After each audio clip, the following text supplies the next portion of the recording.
I'm Brian Westbrook with GeekWire Studios here at AWS reInvent 2025, joined now by Alex Cherones, the Managing Director of PwC, and Marianne Olsen. Thank you so much for both of you being here with us.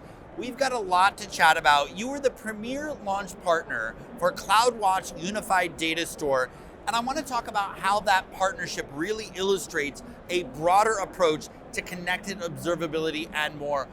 You want to start? Absolutely. Thank you for having us, first of all. So AWS and PwC have a long history of launching net new services together. For years, we've had an alliance in which we operate and understand what our clients are saying, what they're demanding in the marketplace, and helping AWS ensure that they're building solutions and services that address those needs. Ultimately, in this situation, a lot of what we were able to do was understand what the technology is before it goes to general availability, before it's announced. We give feedback, what works well, what's missing the mark, the product teams that adapt that, and then ultimately we're subject matter experts on net new services that AWS is about to roll out so that we are ready to go as soon as it hits the marketplace. This is just another example of that, specifically focused on observability, just like you said. Marianne, what have been some of those conversations in the early days? What are the customers saying? What are the early adopters saying about this new technology? The biggest thing has always been increasing visibility, increasing actionability. Starting my career in the SOC, that's a thing that we continue to try and focus and enable. And so being able to bring all of those different data sets together, being able to make it a little bit more transparent, a little bit easier, really helps, especially when it's offset from an overall cost structure. So our clients are really excited to be able to get the observability that they've been looking for many years. Let's take a little bit of a step back if we could. How will responsibly governed agentic AI reshape how enterprises proceed moving forward in the years to come? I think overall it's back to foundations, right? We're in this a space where there's a new fancy thing, right? Agentic AI, and everyone's spun up about it. But really it comes back to the things that we should be doing well, considering how we are interfacing with our identity stores, considering what our data footprint is, what access, what capabilities that we really want to be doing. So making sure that as this new piece comes in, that we're really thinking about those old fundamentals, things like SQL injection now is prompt injection, and being able to work through some of those different aspects, and really making sure that you have that governance in place, that strong arm, so that these new things aren't so scary. They're just another way to implement the same types of structures. I really like that advice. If you take it back to the basics, we've seen a lot of these concerns before. We've attacked a lot of these problems in the past. Let's just think about them as the same fundamental issues in a new landscape, in a new environment. Let's direct this one to the CISOs and the CROs. What important steps should they take, Marianne? And how do they prepare for all of this new technology in this agentic world, especially as it relates to governance and trust? I think governance and trust is one of the main focuses that these stakeholders are really considered and working through. There's some influence for them with regulators and with other pieces, but ultimately when they're considering overall compliance, overall governance, they need to have that holistic picture of all of those different security concerns and considerations. That's where some of the observability pieces come into play too, because they need to actually be able to see where those gaps are and how they should be implementing it. And so really it just comes back down to being able to have those underlying structures in place, having those release valves so that when something isn't going according to plan, that they can adjust and adapt appropriately. But ultimately it comes back down to those few things. Alex, is there anything that you'd like to add there? Yes, happy to add. So I'd say, what you commented earlier is still spot on, especially in this question as well, which is back to basics. Yeah. So you think about existing practice areas that we look at on a regular basis on behalf of our clients, and I would say use TPRM as an example, so third-party risk management, right?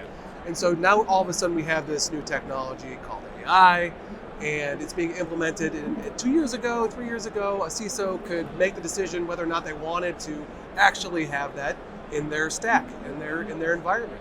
And that decision was either made with Caesar's thumbs up, thumbs down, and you went forward with it, right?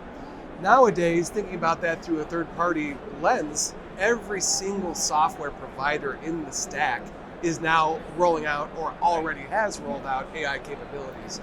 So again, keeping a keen eye on that, basic hygiene, right? Are your security fruits and vegetables, are they being eaten? And are you doing the things that you should have been doing all along? And now this is just yet another technology that is going to impact that posture for our CISOs. And Alex, you mentioned the sort of the third-party stack. You don't get the decision anymore of whether these third parties are using AI because you almost can't avoid it. Yeah. That's right. It used to be this we're going to shut everything down and hold the fort. And now there's not that possibility. And so it's much more important that they're having the logs, the information that they can about what's happening in those spaces, that there's the appropriate channels beforehand as well, so that it's not, they're asking the right questions upon onboarding and working through that workflow, considering the risks at onboarding, but then throughout the life cycle as these new features come available. What are you hearing from your customers are their biggest fears about either being able to control or having the right tools to be able to control the changing landscape and really getting agentic AI up and running in their organizations? I would say the one that I hear a lot at this particular moment is traceability and explainability of model output, and understanding where exactly the model was able to produce a response to a particular prompt. And then you kind of scale that in an agentic world, and all of a sudden you're having these agents run around doing all these things in an automated fashion, and allegedly some of them have reasoning, right? And so having the understanding of actually how they arrive at particular conclusions and how that data is then accessed and then provided back to the end user. Because not unlike anything else from an access management and identity perspective, it's a concern, right? Are these agents provisioned correctly? Are they over-provisioned?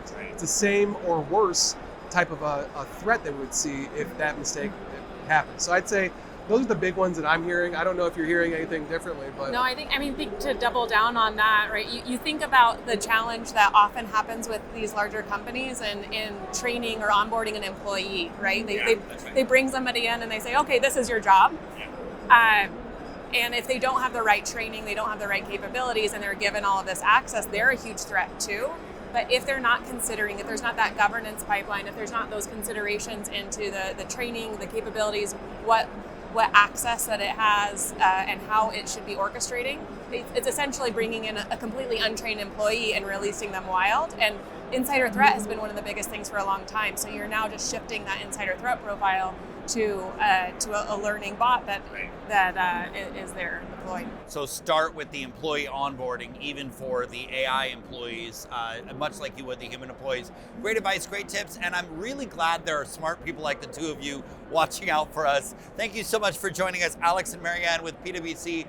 I'm Brian Westbrook with GeekWire Studios. Thanks for watching.